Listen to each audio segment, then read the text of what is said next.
What is going on, everybody, and welcome back to the channel. Today we are already discussing some good old ROSTERMANIA. There's rumors flying everywhere. COD champs ended literally just days ago. Done!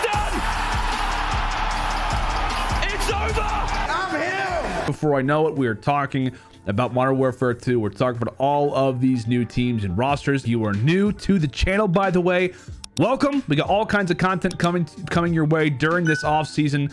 You're gonna be doing some reaction videos, gonna be doing these videos talking about ROSTERMANIA. We've got vlogs, we've got gameplay, we've got all kinds of things coming, pick'ems when we talk about the regular season. Today we are talking about OpTic Texas. What do their moves look like coming into this off season? ROSTERMANIA very well could affect this OpTic brand. And coming into the second year of the OpTic and Envy merger, maybe because of the results that they had, you know, some craziness during the regular season. Maybe they're looking to change things up. They do have a few free agents when we talk about this lineup. And we're going to talk about the players that they could be aiming out for, what their offseason period could look like, and as I said, if they will be getting involved in the craziness that is ROSTERMANIA. Now, quickly before we talk more in depth about OpTic Texas, there are a few dates that every single person needs to know. Trust me, if you are interested in ROSTERMANIA, if you are trying to follow this as closely as possible, make sure that you write down these dates, or at least that they're in the back of your mind. First one is August 21st. That is the official last day of the Vanguard season. August 22nd is the official first day of the Modern Warfare 2 season. So August 21st, that day comes to a close. That means that everything in Vanguard has ended. August 22nd, the sun comes up. You can know that that means that Modern Warfare 2, that season, has officially started. The last, few dates that I want to toss at you are the current window that we sit in right now. The window that I'm calling the re-sign window, which is currently August 8th through August 14th. Why am I talking about those dates? The reason why is that this is the current window that teams who have players under contract or don't have them under contract for next year, this is the window where they can offer them extensions. So I'm going to throw out a random player of a random franchise. Skies of the Florida Mutineers. Let's say that Skies is a free agent coming into this offseason, and he does not have a guaranteed deal with Florida moving into Modern Warfare 2. So, with that being the case, from August 8th up until August 14th, the Florida Mutineers have that amount of time to offer Skies an extension to his contract or a new contract. And if they don't do that, then by August 22nd, so if they don't do that, then we have that next week. And then leading up until August 22nd, on that day officially, Skies becomes a free agent and he is no longer buying into the Florida Mutineers whatsoever. Again, Skies does not have to accept that offer if it were to come, but that is essentially a week-long amount of time. It's a day after champs up until August 14th, to where the franchise who has rights to that player for the moment have the options to exercise whether or not they want to bring that player back. So August 14th is a huge day to look out for, as well as August 22nd, because those 2 days are probably the days in which we're going to have the most information on who is a free agent. Probably get a lot of rumors around August 14th, August 15th, and we'll have the official word on August 22nd for who is a free agent. And from there, that is where things can start to go crazy. Let us get to OpTic Texas, right? A team that I'm sure has a huge spotlight on them coming into this off season, and obviously had a huge spotlight on them when it came down to the start of last season. We have the OpTic and Envy merger, OpTic Chicago and Dallas Empire combined. We have Scump and Dashy who come from OpTic Chicago. You have Shotzzy iLLeY who come from the Dallas Empire. Those two players on either side merge into four, and on paper, they look like one of the best teams coming into the title. I mean, that was the instant reaction, was like, I cannot wait to watch Shotzzy and Scump on the same team. Dashy and Shotzzy together is going to be insane. Watching iLLeY command the troops. Can he do it? Is this going to be, too big of a team to do it on? All of those things were discussed, and it was a very interesting watch, especially moving into Major 1. Within months, they were already holding a championship. Had a slower start to the Major 1 qualifiers, then they started to kind of get their rhythm a little bit. They'd go on to win Major 1. They beat Atlanta FaZe not once but twice, obviously in the grand finals, and they would hold a trophy in front of their home crowd in their home venue. Everything looked great, right? OpTic Texas, top of the world. They were primed and ready to have one of the best seasons that they have had in a very, very long time. And then the hand injury struck. The hand injury instantly becomes a problem. I don't know exactly when it started, but the earliest that I've heard of it was at the Minnesota Major. It felt like iLLeY was already starting to struggle with that. They go into Minnesota Major, don't finish great. He was able to play one match at the Pro-Am. There was a lot of talk about, is he going to play? It had been revealed that he does have an injury. It was like, hey, he's maybe going to sit out the Pro-Am and then return back for Major 3. That doesn't happen at all. Plays the first match at Pro-Am, says, nope, I can't do this. They let her bring in General. Then after that, going into Major 3, they bring in Prolute.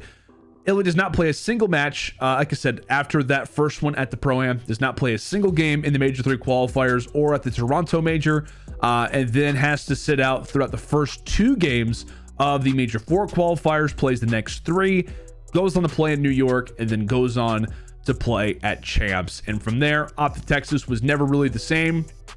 Core 3, I mean, constantly trying to figure out who they're playing with. You heard throughout the vlog content, throughout the documentaries and stuff that OpTic have released, the team never really knew what was going on with iLLeY in terms of like, when's the ETA? Like, when is iLLeY going to come back? How serious is this? Should we look for a permanent 4th? And so it's hard to judge, like whether you're an outside perspective, if you're somebody within the management, it's hard to really know how to evaluate this team, because you had one really good moment in time where maybe they played the best of the season, or maybe that wasn't their peak and the rest of the season could have been their peak. So it's like you have this, I don't know, 1, 2, 3 month period of time that you're trying to evaluate and wonder, are we going to have this same thing again next year?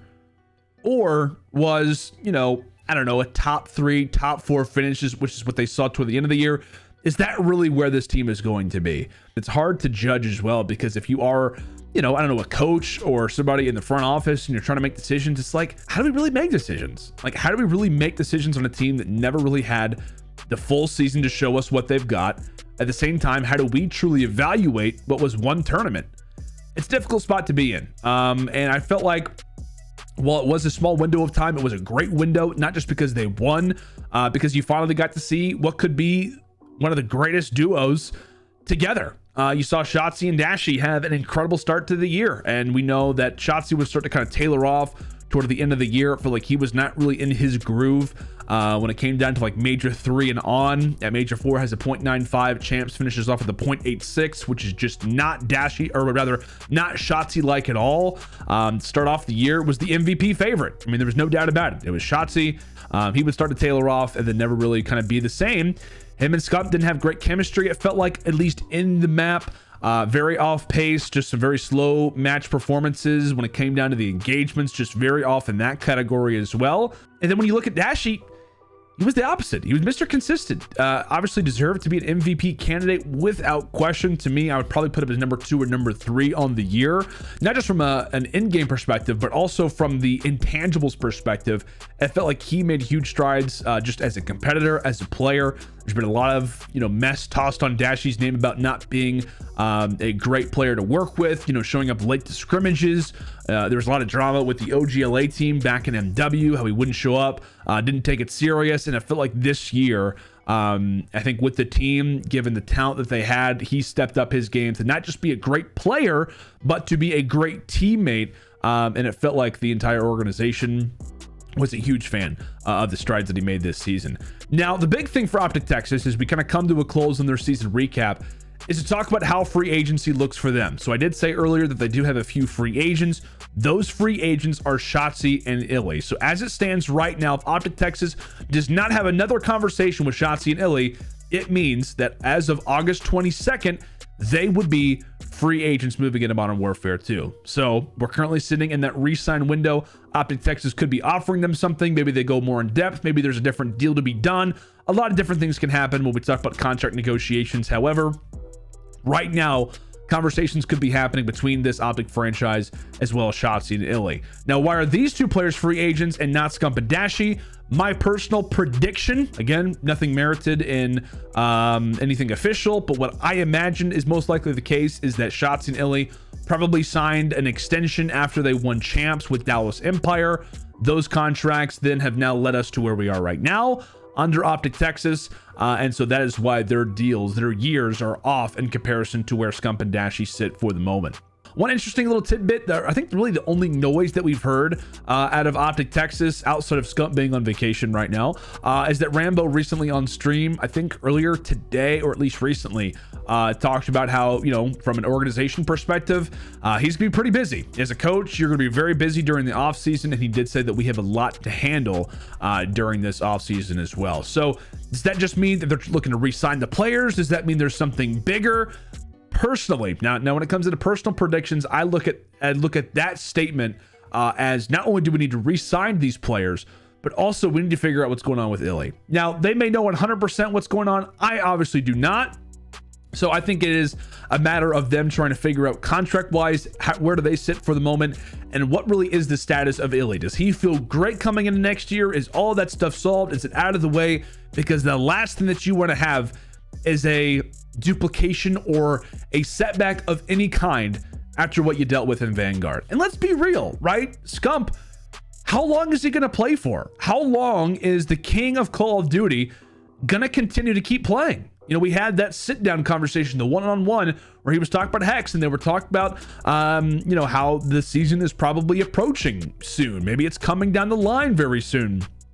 And I'll be honest with you, I had no idea that conversation was going to happen. I was like, okay, I guess Champs is going to be the last of his career. And then I watched it all, and I'm like, oh, okay, they're just talking about it. They're just chatting about how it's not too far away. So let's say that maybe this is the last season for Scump. The last thing that you want to have, right, is another season where a player is maybe playing or maybe is not playing. And so you have to figure that out if you are OpTic management.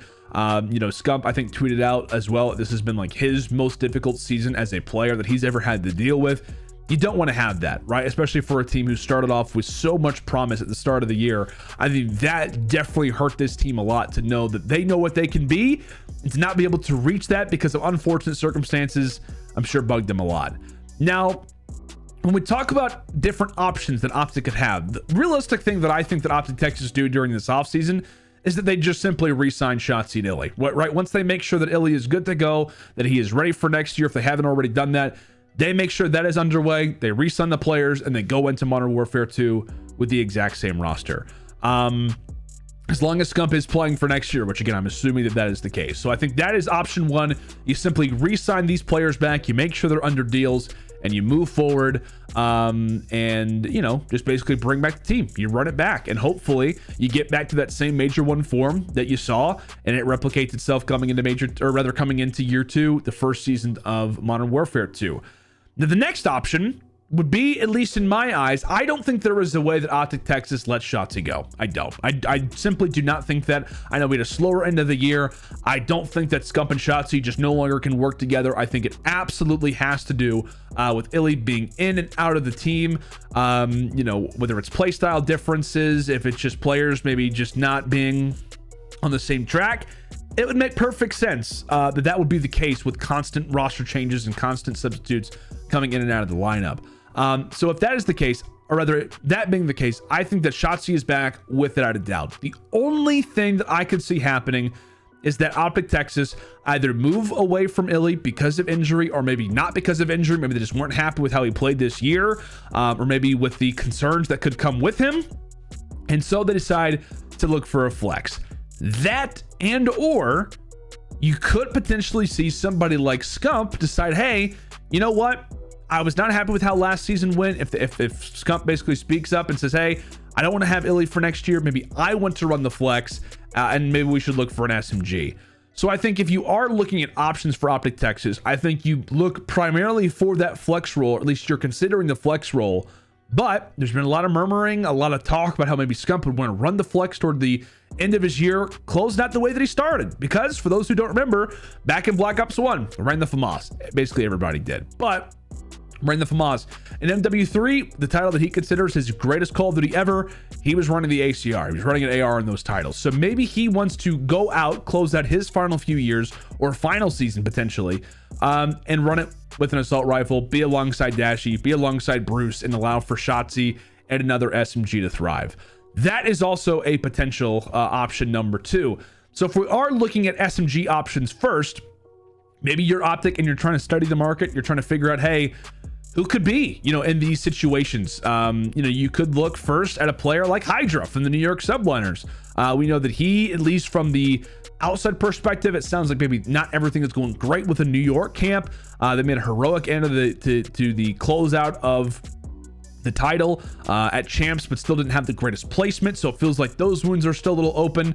You do have Hydra that could be a leading option for many teams out there, including OpTic Texas. The pairing of him and Shotzzy together would be interesting. I would worry about the communication, and I think that could be a huge problem for OpTic, is that you want to have somebody who can help fill a major gap in the in-game communication in the IGL role, something that iLLeY does fantastic. You need to have that. Hydra isn't that type of player, so that could be an option, but isn't to me the best fit. Maybe you look and you keep things in the EU side of things, and you look toward the London Royal Ravens. Maybe you bring in somebody like Afro. Maybe he really impressed you in those matchups that you had throughout the season. Again, I'm not 100% sure on Afro's communication. It feels like he is a very dedicated player, somebody who is in game and out of game wanting to study and make sure that they are as well prepared as possible. Again, to me, a little bit of a stretch. I feel like Afro has really proven himself a lot throughout this year, but if you are looking at the big moments, when it came down to lands, struggled throughout different majors, and at champs didn't have the greatest performance either. To me, a solid option for many teams, but probably not for this OpTic Texas lineup. And then, you could be looking at other players who are SMGs, but are still signed. Maybe you do look at a few players who are already under contract. I don't know what's going on with Atlanta FaZe, but again, probably out of the question in my opinion. But with aBeZy and Simp, maybe Atlanta FaZe is looking to make some moves. That could be an option. Again, don't think it's likely. Maybe you look at Seattle. Pred, I'm sure it's not going to be easy to even get a conversation with that guy after the season that he had this year. Without a doubt, one of the most talented players of the title and probably the best SMG of the game. It would cost a very hefty price to try to get that guy in the lineup, but it cannot be undoubted that Pred and Shotzzy together would be without question the scariest SMG duo coming into next year. Now, I know, right? It doesn't sound like a lot of great options out there, or at least doesn't really fit like a glove. Like there's not a whole lot of players who are like, that's the guy. Yep, that's the one that makes financial sense. That's the guy who fits our team in game wise exactly right. I don't see that. But when you do look at the flex options, there are, I think, a few more interesting pieces. You could look at the Florida duo of Awakening and Skies. Awakening, we know, ran the SMG throughout a lot of last year. He absolutely, I think, is way more well suited when it comes to the AR. Basically the opposite, it feels like in game. Not somebody who's going to look to lead the comms like a player similar to iLLeY, but the talent is obviously there. You could look at somebody like Skies, who has been kind of labeled as inconsistent. He and Awakening never have really been able to work with Florida. Both of those guys are free agents. You could go calling their number as well. On the other side, you have two players from the Minnesota Røkkr, Attach and Priestahh, who both at different times were in the main AR, but most likely the flex positions. I think the most likely call would be out of those two to Attach. Veteran-like player, helped lead Minnesota to not a great season last year. Obviously, they missed out on champs, but he had one of the more standout years that he's ever had in his career. Looked great in switching to that flex / main AR throughout the year. And I think it's definitely going to be a hot commodity for many teams during the offseason, including the Røkkr side. Like I said, you can mention a player like Priestahh potentially. I don't know. Maybe you look at somebody like Clay. Like, I don't know. I mean, if you are looking for a main AR, right, if we're switching things out, Dashy could maybe run to the flex. Who knows? Maybe that gun sits him much better when we talk about a modern warfare type of title. Clay goes to the AR. You then have that in-game, communication. Obviously, Clay's been grinding in challengers. It would be a great story. Clay and Scump close out their careers potentially together. Who knows how long Clay's going to play? I know he's talked about if he doesn't get on a team, it's probably going to be it for him. But you could bring in a veteran like Clay, who I think could absolutely provide some great work to this team. Obviously, he'd be reuniting with Shotzzy again.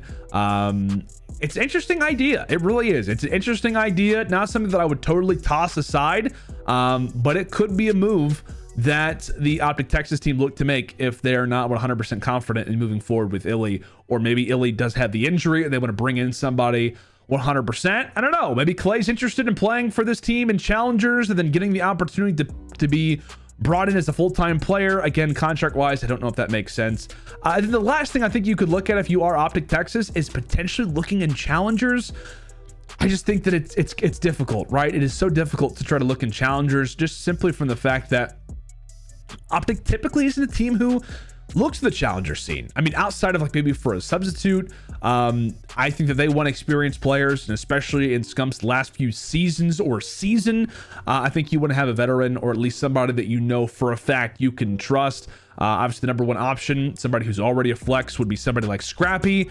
I think, and I'm not trying to spoil anything, I think he's going to be an instant plug-in for Toronto Ultra. I think there is no way you can touch a player like that if you're OpTic, but I think if you are looking for some young talent to try to liven things up a little bit, it's not the perfect fit by any stretch of the imagination when we talk about end game wise, but he is a hype player, and obviously can put up some numbers in this lane. There is no doubt about that. So those are kind of the options for OpTic Texas. Again, it feels a little dry when we talk about the off-season acquisitions, and that is simply the reason why I feel like this team will stick together as long as Scump is 100% ready to come back, which I think he will be, and as long as iLLeY is cleared to play for next season, which I think he will be also. I think you do have some interesting opportunities out there. I just feel like from a in-game perspective, these guys work so well already. We know the chemistry is there. We know the talent is obviously there.